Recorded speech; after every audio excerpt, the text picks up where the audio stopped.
pinagdaan natin ma'am, bawal na bawal po. Pasensya na po. Ano naman siya, akala ko po pwede siya dun eh. Kasi walang parking dito eh. Oo ma'am, punta na nga po natin. Sir. Ay ma'am. Baka naman po pwede. Sir. Ngayon na lang po ako magbayad please. Tawag na lang po kayo dyan ma'am, may contact number naman po yan. Sige na. Ma'am, may contact naman po yung papel, tawag na lang Sir, po tayo. teka muna, makikiusap na ako. Alam niyo po bawal tayo dito ma'am. Alam ko naman One side pancake tayo dito ma'am, di ba po? Oo nga po. Anong oras na ma'am, dapat nililipat na natin. Kasi alam ko naman araw-araw naman ginagawa namin. Ito na lang ma'am. Puntahan na lang natin ang Kuya, office. may ano pa nangingi sa kami. Oo nga ma'am, puntahan po natin ang office na lang ma'am. Kasi nilang gisna, ang kinagisna nilang dati, pwede tayo magparada kung saan saan. Yan ang ating team leader, Sir Mendoza. Thank you po. Sir, mabuhay ka. Mabuhay ka rin, God bless. Iyos, salamat.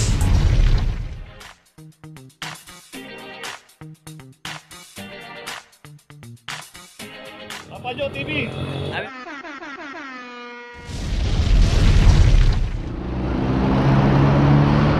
Location natin, Legarda Street, corner Manrique Street. Ayun yung Manrique. Susunod na kanto natin. Dito naman yung isang Honda CRV. Ito nakaparada sa bangketa. Walang driver. 23-27.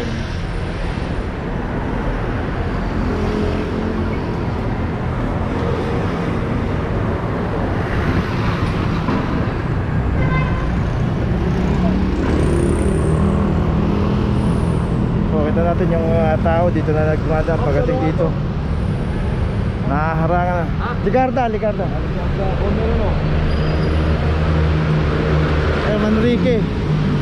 Manrique.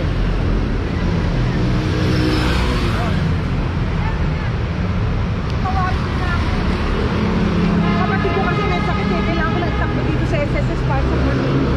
Pasensya na Kaso sir. naman, may pinaradahan natin ma'am, bawal na bawal po. Pasensya na po. Ano naman siya, akala ko po pwede siya dun eh. Kasi walang parking dito sa SSS. Oo nga ma'am. Dapat po ma'am, kinagsigan natin magparada. Ay, hindi po. Pasensya na. Ito ma'am, puntahan na nga po natin. Sir. Ay ma'am. Baka naman po pwede. Sir. Ngayon na lang po ako magbayad please. Tawag na lang po kayo dyan ma'am, may contact number naman po yan. Sige na. Ma'am, may contact naman po yung papel, tawag na lang po Sir, tayo. teka muna, makikiusap lang ako kasi sir, pakinggan mo naman. Opo, sige po ma'am. Yung kapatid ko kasi kailangan ibalik sa Saan ma'am? National Center for Opo, Mental opo. Health. Yes po. Okay, so today ko rin siya ibabalik. Makikiusap na ako dito sa SSS Oo, ma'am. para dun sa disability benefit niya. Ito tayo ma'am. Oh, Ganito ma'am, papaliwanag ko sa inyo. okay. May contact number naman po dyan, tumawag na lang kayo, may mag-assist po sa mabigyan ma'am. Ito po ang number. Tawag na po tayo ma'am. Tapos, Tapos ma'am, makiusap na lang po tayo. Ganun lang po ma'am. sir, bigyan mo naman ako para matanggal mo yung vlog. Kaya nga ma'am, tawag na lang po kayo. Opo. Sir, sakit na pupuntahan. Ma'am, Sakit na pupuntahan. tawag na lang po kayo ma'am. Tapos, Makiusap na lang po tayo. sir, sino magtatanggal mo? Nakamotor ma'am. Saan ko kayo pupuntahan? City Hall. Okay, tuloy na po tayo. Location natin, Laon-Laang corner Blooming Street. At dito na may isang adventure. Dito rin nabutan to, walang driver. At dito pumarat, merong isang eskwelahan dito, 2438 School Zone.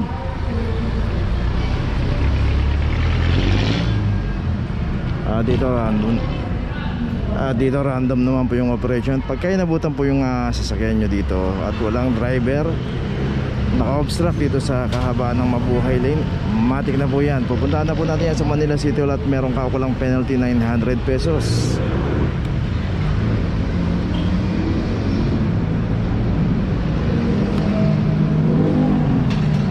Okay, may notice itong adventure. Tuloy na po tayo. Okay, dito pa rin tayo sa Sobriedad Extension at corner na tayo ng Matimias. Dito meron ding isang ito, pending. Nilagyan na po ng notice to.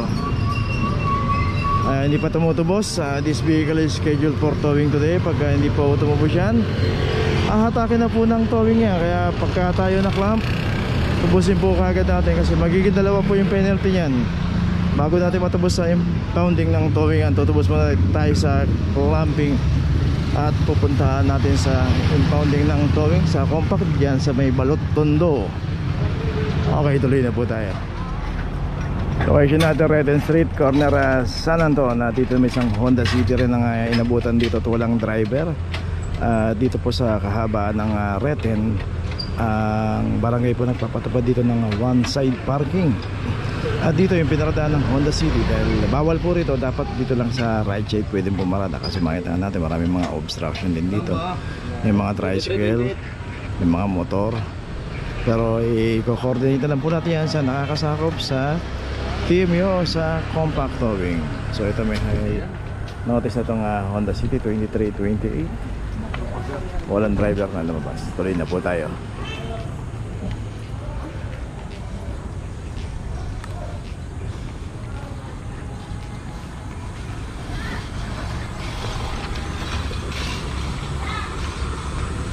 Ma'am, bakit po? Bakit po? Hindi naman ikla. Ay, nakaklamp na po yun, ma'am. Alam niyo po, bawal tayo dito, ma'am. Alam ko naman One side yun. parking tayo dito, ma'am. Di ba po? Oo nga Anong po. oras na, ma'am? Dapat nililipat na natin. Alam ko naman araw-araw naman ginagawa namin. Ito na lang, ma'am. Puntahan na lang natin ang Kuya, office may na, ano ma'am. ka, minimisa kami. Oo nga, ma'am. Puntahan po natin ang office na lang, ma'am. Para malak na tayo dyan. Saglit lang kuya, pwede naman ano. Ma'am, pinaliwan natin ang ito, ma'am. So yun na. Araw-araw naman pala lang ginagawa yun. So dapat araw-araw agahan nyo yung pag-alis ng sasakyan. Yun lang po yun. So may misa pa raw sila. Tuloy na po tayo. Location natin Earnshaw, corner Lacson Avenue. Dito naman isang Toyota Hiace. So yung mga nandito, si Bata na. Ayan, nagmamadali na. Karipas. O yun nga, pag nahuli, todo pakiusap. So dapat pag niyakita natin may mga signage na rito, bawal pumarada, wag na ho tayong pumarada. Ganun lang po kasimple. So ito yung naklap na isang Hiace 2324. Dito yung isa ring sasakyan dito na Mirage yun, meron din driver. Salam, be. So ang daming nakaparada pero si Bata na kagad. Ayaw mo magsi-alis. Huwag na ho natin antayin na maklamp tayo. Kasi kahit yung nandyan po tayo at naklamp yan nang walang driver doon sa loob, matik na po yan. Hindi na ho pwedeng tanggalin niya sa pupuntahan na ho natin sa Manila City yan para i-settle yung penalty nito. Yun doon, buddy. At dito kasi meron ho kasing bus terminal po rito, kaya malimit po may mga nag-aantay dito. Nagtatago yung mga yan, eh. Kukunin ko lang yung cargo, be. Nakaklamp na po yan, sir. Ha? Nakaklamp na. Nakaklamp na. Bawal kasi tayo dito, sir. Kasi nandito kanina mga... Ayun. Sir, pag lang pwede ano? Ano, sir?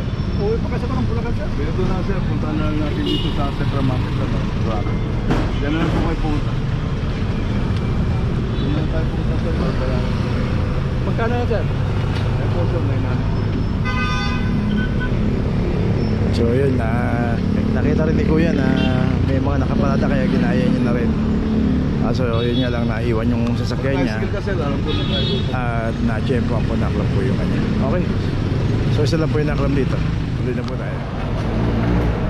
Location natin Santander Street, corner Dapila. Dito naman isang Toyota Revo. Dito rin sa kahaba ng Santander Street, kay parking secondary road. Pero bawal po pumarada ng street corner. Dito makipag-ugnayan po tayo sa mga parking attendant kung paparada tayo para may assist po tayo kung saan po yung tamang paradahan. Ayan ito, may bakante pa rito. Kasi kantong-kanto na ho ito. Ito, 2406 clam number ng naklam dito na isang Toyota Revo. Likuan po kasi yan dito papunta rito. At ito, hindi na rin po tinitikitan ng parking attendant. At sinabihan na rin po yung parking attendant dito na pag may mga pumarada na street corner ay wag pong titikitan. Okay, ito may notice na. Tuloy na po tayo.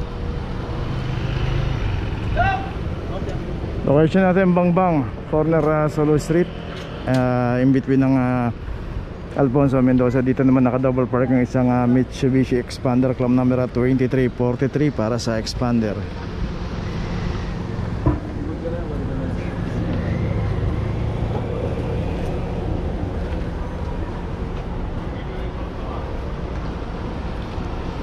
dito po sa kahabaan ng Bangbang, both side na ho may parking. Huwag na po tayo mag double parking. Ang lapad na ho niya, no? Ang dami na hong paradaan paano nga naka-obstruct. Pero para mag double parking pa tayo, pagka nasilip o nadaanan po ng clamping operation yan, makaklamp po yan lalo pagka walang driver. Okay, may notice itong expander. Tuloy na po tayo. Naka double parking. Location natin, Blooming Street Extension, corner Miguel Street, dito sa Jelio Cabango.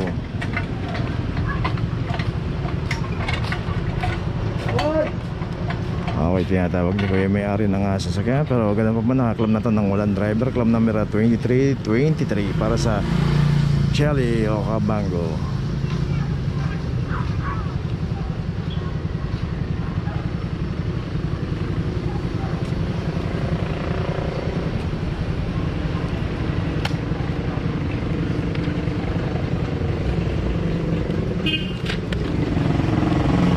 Okay, dito may notice na. Tuloy na po tayo.